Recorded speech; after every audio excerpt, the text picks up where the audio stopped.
Frank Bruni is one of those writers, op-ed writers, that I put at the head of the class. I don't think there's anything that Bruni has written since he became an op-ed columnist for the New York Times that I have fundamentally disagreed with, or even peripherally disagreed with, which is a way of saying I have deep respect for Bruni's way of putting together thoughts and putting together sentences and paragraphs and making his point. Deep respect for him. And as a result of that, what I read this morning's column written by him,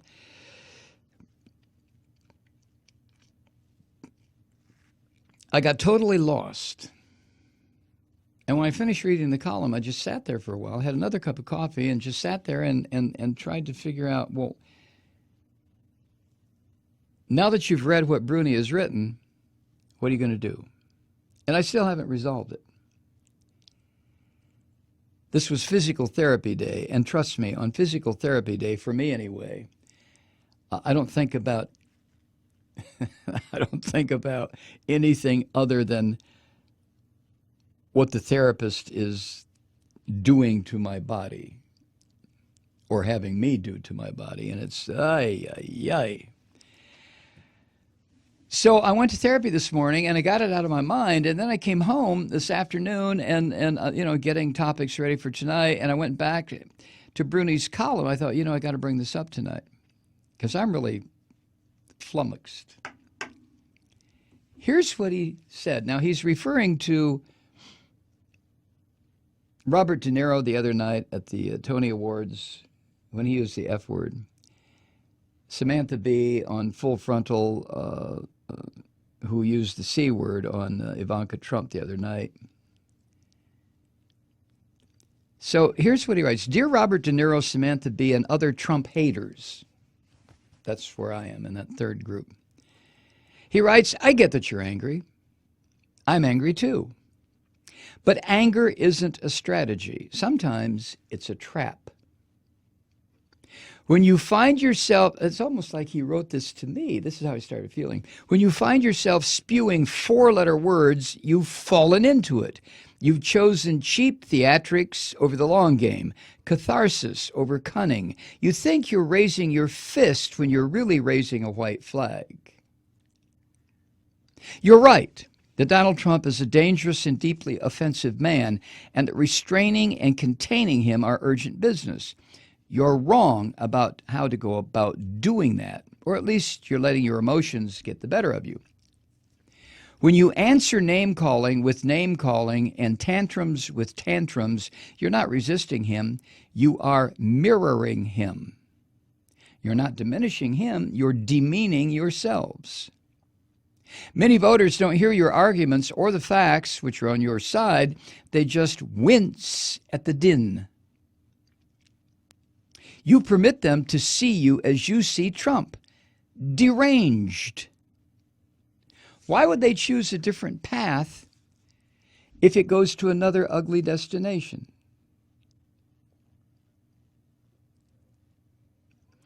Of course, this is broader than De Niro, bigger than Bee, and about more than profanity. It's about maturity, pragmatism, and plain old smarts, and the necessity of all three when the stakes are this high.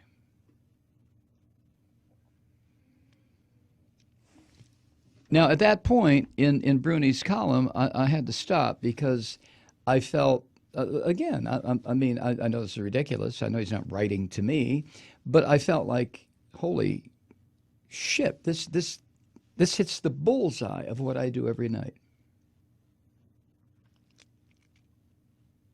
And it was not a very comfortable feeling. Then he went on. Many Democrats get that. Maybe even most do. In the primaries last week and on Tuesday, Democratic voters, by and large, chose House candidates whose appeals were tempered and whose profiles make them formidable general election contenders. They're the best bets for wooing less fiercely partisan voters and snatching seats currently in Republican hands. The results in Virginia's 10th on Tuesday were a perfect example. State Senator Jennifer Wexton, a former federal prosecutor, won and will take on the Republican incumbent Barbara Comstock. That was precisely what Republican strategists didn't want. And at the beginning of the year, they chattered hopefully about Wexton's being thwarted by more strident Democratic rivals to her left. But she beat the second-place finisher by almost 20 points. I'm buoyed by that and by what I've witnessed when I've met with Democratic candidates in potentially red to blue House districts. They're not getting bogged down in impeachment talk, which can sound to many voters like a promise of ceaseless partisan rancor and never-ending Washington paralysis. They're not frothing at the mouth about Trump. They understand that there's no need for that. He's the most exhaustively chronicled and psychologically transparent president in the lifetimes of most American voters who already know how they feel about him. What they're less certain about are their alternatives. If you want to make sure that at least one chamber of Congress is a check on Trump, talk to them about that. And do so in a vocabulary that's measured, not hysterical. Enough with idiot and moron, unless you're directly quoting an administration official. They're schoolyard and splenetic. Enough with Hitler, too.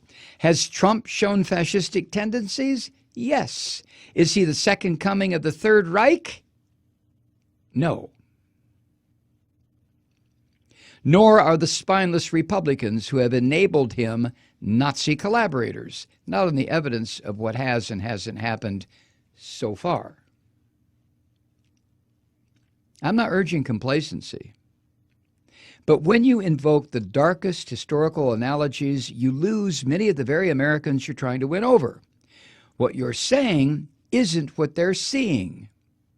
It's overreach in their eyes. And when you make the direst predictions, you needlessly put your credibility on the line.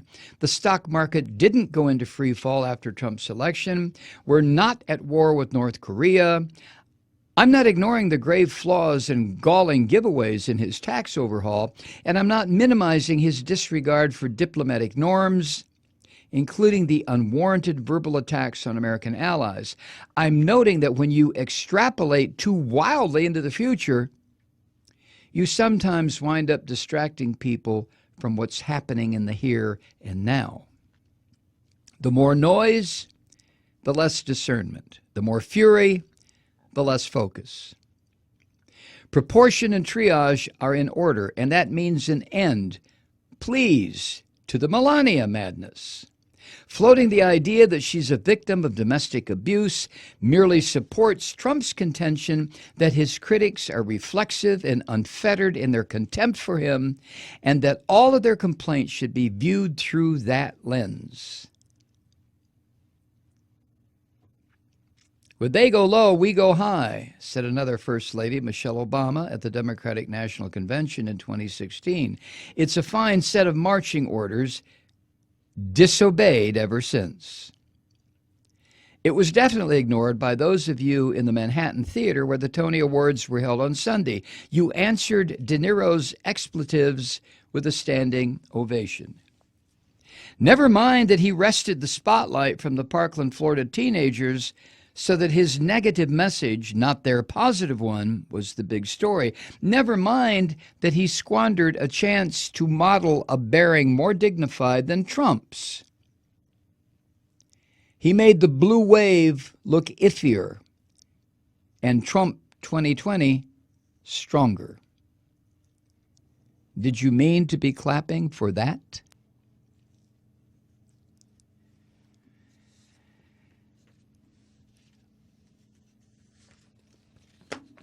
So after I mentally digested what Frank Bruni wrote,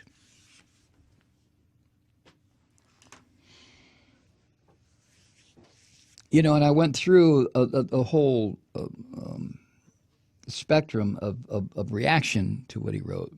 First of all, I felt like a moron myself. Like, okay, Bruni's right. And the thing is, I didn't need particularly Frank Bruni to point that out to me, although he did. I mean, I've known for a long time that rage and anger does more damage to the vessel in which it's carried than the object upon which it's poured. Is that an old Confucian saying, or does it come from some hippies? I don't know, and I really don't care, but it's true. So I've known that. But Bruni made it specific because he made it about the worst way to fight against the Nazi, see, there I go again, who is now the head of the U.S. government.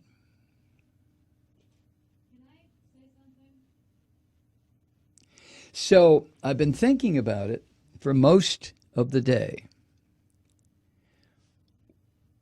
what to do. Because I can't, I simply can't. After 35 years of therapy, I can't control the rage and the anger that the behavior of someone like Trump and all the people around him evokes. I simply can't. I don't know where the off switch is. And after all that therapy, I still couldn't find it.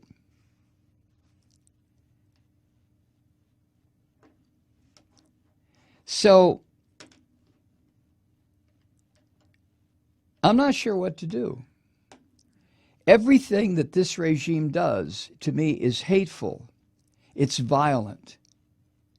It's anti-life. Every single thing they do seems to be designed to either make people suffer or make people die. I can't think of one thing, I swear to you, I cannot. One thing that this regime has done, or one law that is signed, one bill signed into law, or one idea that's come out of this Republican fascist Congress that had at its center benefit for the people of this country. Not one. But I could say that about the old Republican Party, which is now the American Fascist Party, going back to Reagan. But this is different. Whereas Reagan and Herbert Walker Bush and Clinton and George W. Bush were all right-wingers of a different sort. And Clinton was. I mean, let's not fool ourselves about Bill Clinton. All of those right-wingers were different from this monster.